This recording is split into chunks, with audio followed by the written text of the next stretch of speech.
no. Oh no. Oh. Oh. Oh.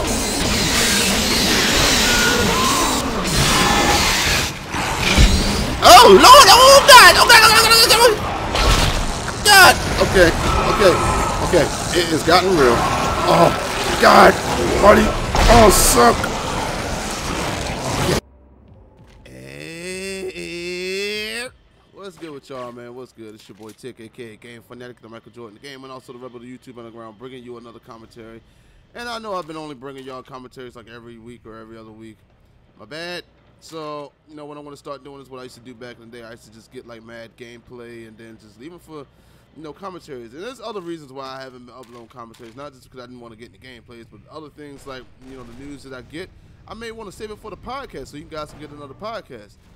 Instead of, you know, just filling you in with that information, then you go watch the podcast and you get the same information again that you already heard, which can be boring. So that's another reason. So anyway, you guys didn't know what I'm playing right now. I mean, you guys, if you owned the N64, would know what this is. And I also uploaded this a few times on my channel already. But this is the Half-Life 2 mod of 007 GoldenEye. And as you can see, it pretty much looks just like it. A lot of you guys are new and you probably didn't see those videos, but it looks pretty much just like the game. And they stayed true to a lot of things. You got the music in there. You got all the same characters. Even the gunplay even works just like it did on the N64, but you get better graphics. So it's a very fun game, and that's the basis of this commentary if you haven't looked at the title already. But it is about mods on a PC. Modding on the PC used to be a huge thing back in the day. Before, I want to say, what was it? The Xbox 360 and the PS3 came out. You know, before then, like mods on, you know, developers used to make a PC game. They made it so you could mod it. Like that was a huge thing. You go all the way back to Call of Duty 4 on the PC, Modern Warfare.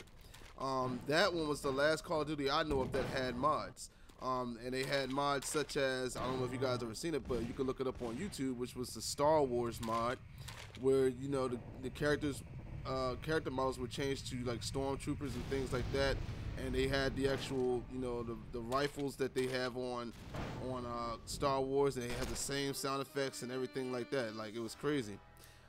They also had mods like the zombie mod, which actually was used by Treyarch in their title. So if it wasn't for that mod, you know, the zombie mod, you know, Treyarch wouldn't have had that mod in the game. And that goes for a lot of things. Like, there's been a lot of mods on PC that actually jumped off and were created as their own modes on the newer games. Like, for instance, San Andreas on the PC. Someone went in and they modded. I know I'm getting destroyed on here. I haven't played this game forever. It's kind of difficult. But someone decided to take San Andreas on the PC and they actually modded it and added a multiplayer to it. And that's how Grand Theft Auto 4 multiplayer was born. Same with other games. You know, a lot of other games took ideas from mods and they put them into their own games.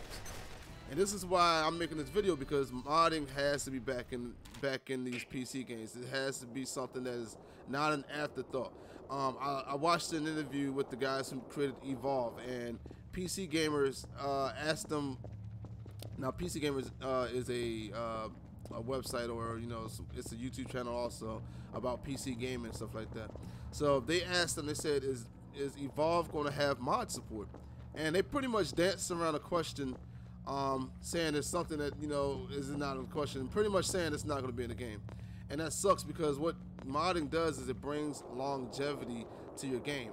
What a lot of developers started doing was they started removing mods and they started adding DLC to make more profit, pretty much. But if you think about it, these mods make it so you get more profit. I mean, look at Armor. Look at Armor 2, by the way. When the DayZ mod was created, and people saw how much that game was good and had, you know, a lot of people were having fun on it, people actually started going out buying Armor 2 and the DLC that went with the expansion pack, because you had to get the expansion pack if you wanted the Armor 2 mod. They went and bought both of those games just to get that mod, and Armor 2 made so much money. And even with Armor 3, I mean, they announced that there was going to be a DayZ standalone for instead of being on Armor 3, but people, you know, that didn't want to wait for the standalone started modding Armor 3, and people started buying Armor 3 because of it. And Armor 3 became a pretty big game on the PC because of that whole mod. So, if anything, they didn't have to drop any DLCs. People were buying that game because they wanted that mod. So it was actually making them more money. They weren't making $15 or $10 off of a DLC. They were selling that game for like $40 at the time. So people were spending like 40 and then like 20 for that DLC just to get that mod. So they were making way more money. So like developers like EA and Activision, man, y'all need to realize, that you guys need to, put mod support back on games like Battlefield. Battlefield had a mod support. You guys may not remember on Battlefield 2, but there was a mod called Project Reality, which was pretty much made Battlefield like Armor. It was more realistic. You get shot in the leg, you fall down, you start bleeding out. You need someone to med you so you don't bleed out. You can't stand up because you got shot in your leg. You got shot in the arm. It messed up your accuracy and your shooting. So you had to get medic so you can actually shoot better. It was things like that, man. And people love that mod. And to this day, that mod is being played. And just think how much money Battlefield would have made if they would have let mod support stay in the game and people could have made that mod and brought Project Reality, 3.0 out or 4.0 for Battlefield 4. Just think about that, man. And Activision, a lot of their games on the PC could have had more longevity. People would have bought it for a certain mod that they thought was cool, like another Star Wars mod, like things like that. These developers aren't thinking about that. They're just thinking with their wallets, and actually they would make more in their wallet if they were just to put mod support in the game. And also mods fix things and issues that are in the game so developers don't have to worry about it. But anyway, man, it's your boy Tick, aka Game Fanatic. I don't know what happened here, but this guy killed me. But this commentary is coming to an end and somebody's calling me. And I'm gone. Bye!